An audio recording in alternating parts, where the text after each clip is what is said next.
Olá a todos. Nosso grupo vai estar falando aí sobre os sistemas de energia solar, né? E como todos sabem, a tecnologia de energia solar é aquela que converte a energia do sol em energia elétrica e ela segue esse seguinte diagrama, né? Tendo como primeira etapa o rastreamento do sol, em seguida uma conversão da energia solar na energia elétrica e por fim tem o fornecimento dessa energia para a rede elétrica ou cargas alternadas domésticas. Tem muitos casos também que são utilizadas baterias, né, nesse diagrama. Então, os raios solares, eles possuem uma alta densidade de energia no espaço, cerca de 1.353 quilowatts por metro quadrado. Entretanto, quando ele passa pela atmosfera, ele sofre por alguns fatores que diminuem essa densidade. O primeiro deles é a absorção pelos gases e vapor de água da atmosfera. Em seguida, é o ângulo zenital, que é o ângulo de projeção desses raios solares na superfície. E, por fim, diversas reflexões e dispersões ao longo do percurso. Tendo aquelas variáveis em mente, e a gente chega nessa seguinte forma de densidade.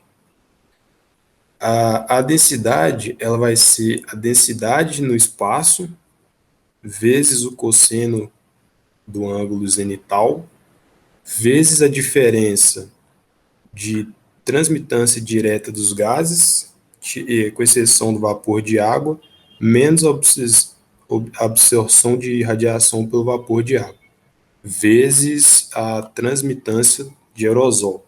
Nesse caso, o aerosol, eles são as partículas suspensas na atmosfera, que pode ser, por exemplo, sulfato, nitrato e até fuligem. Aí temos também a eficiência da energia solar, né, que seria a energia sobre a Terra, sobre a energia do espaço. A gente tem também essa fórmula de densidade solar, considerando um clima estável, que ela é a máxima densidade solar do dia vezes a exponencial, que leva esses termos, né, que seria T a hora do dia, considerando 24 horas, e o desvio padrão da função de distribuição normal. Essa função, ela gera o seguinte gráfico. Esse gráfico, é possível observar que ao longo do dia vai subindo, e quando chega no topo, que seria a metade do dia, é um momento de maior incidência solar, e depois disso ele volta a descer e vai se repetindo isso. Por fim, tem esse exemplo aí para ajudar nos estudos aí de todo mundo da turma. Agora eu vou passar a palavra para o restante. Os materiais e dispositivos fotovoltaicos eles são responsáveis por converter a luz solar em energia elétrica. As células PVs também são conhecidas como células solares.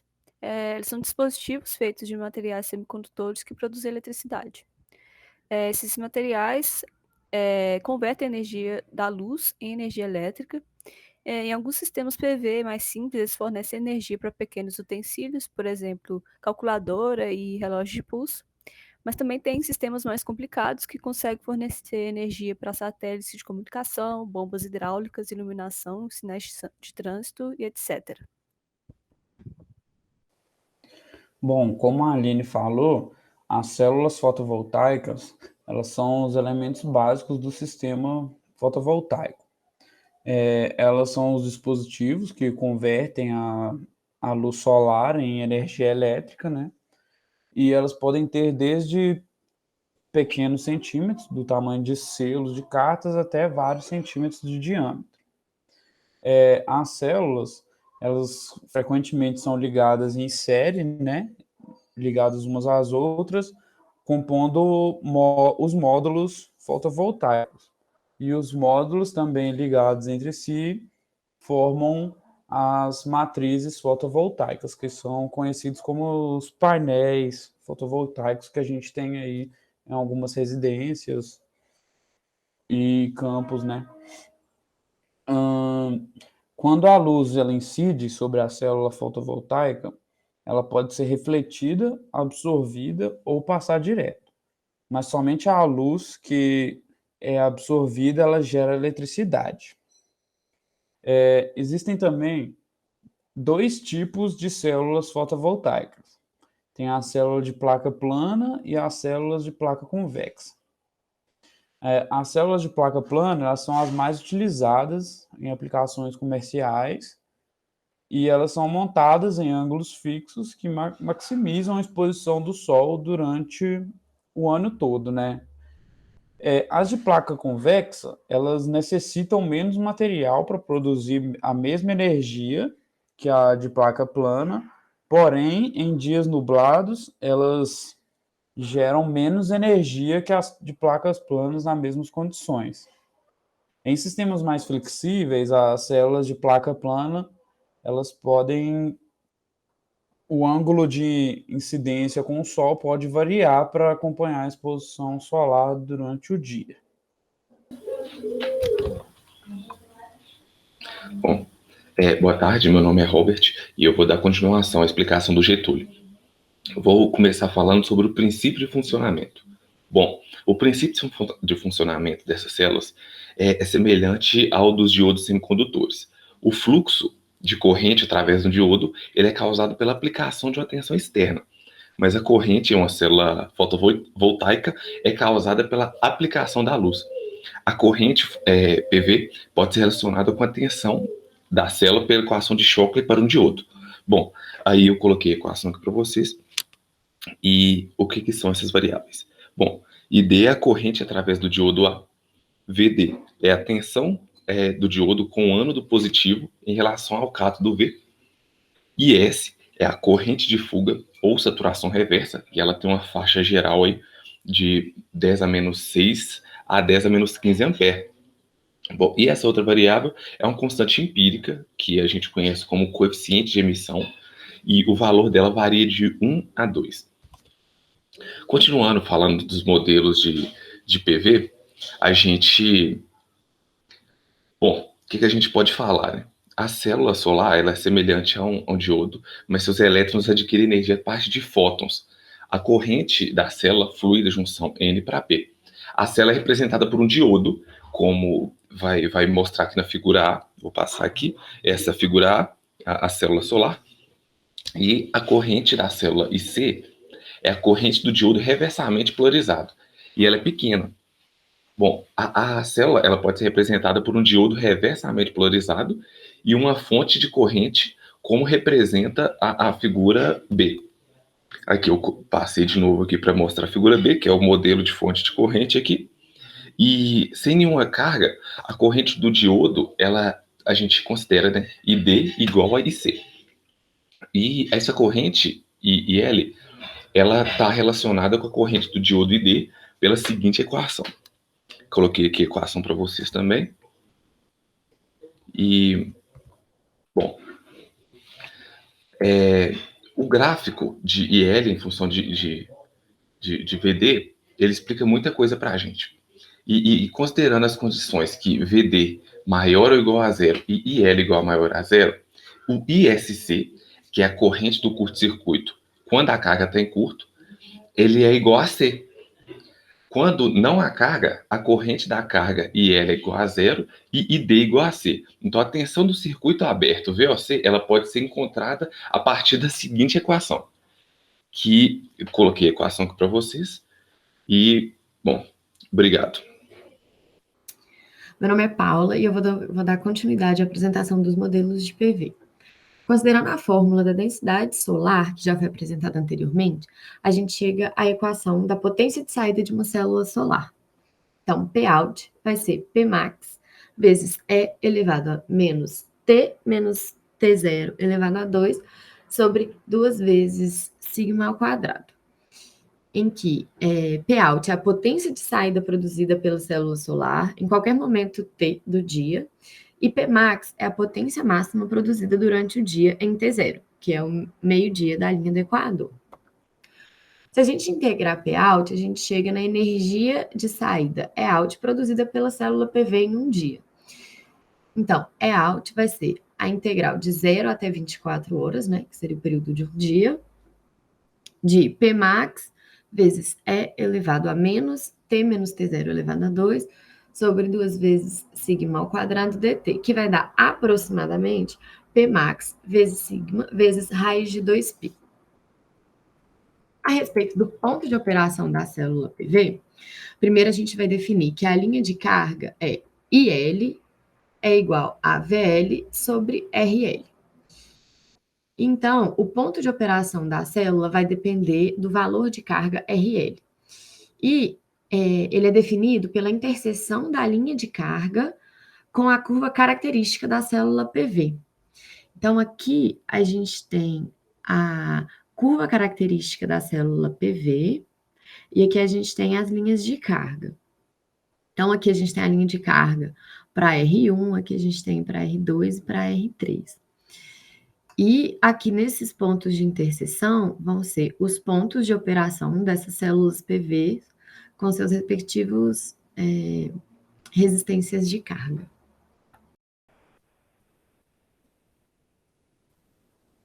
Meu nome é Daniel e eu vou falar um pouquinho sobre os sistemas fotovoltaicos. Bom, inicialmente, a gente tem uma célula PV, né, que geralmente ela é pequena, e ela produz entre 1 a 2 watts de potência, né? E isso pode ser suficiente para alimentar uma calculadora de baixa potência. Ela, em essência, é um diodo, né? Portanto, a sua tensão de polarização direta geralmente é 0,7 volts. E elas são ligadas em paralelo ou em série, e a gente chama isso de módulos, né? E esses módulos também podem ser ligados em paralelo, e a gente chama isso de painéis ou matrizes. E ambas são para aumentar a faixa de potência da célula, né, do sistema em geral. Então, aqui na figura A, a gente tem a célula, né? Na figura B, a gente tem o módulo com M células, e na figura C, a gente tem um painel com N módulos, né?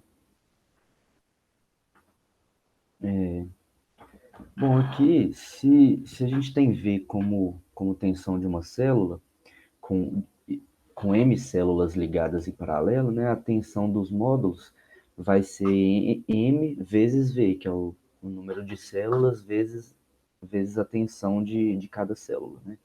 Então, aí se a gente tiver uma corrente I, né, que é a capacidade da corrente de uma célula, com N módulos em paralelo, a nossa corrente do painel vai ser N vezes I, né, o número de módulos vezes a corrente.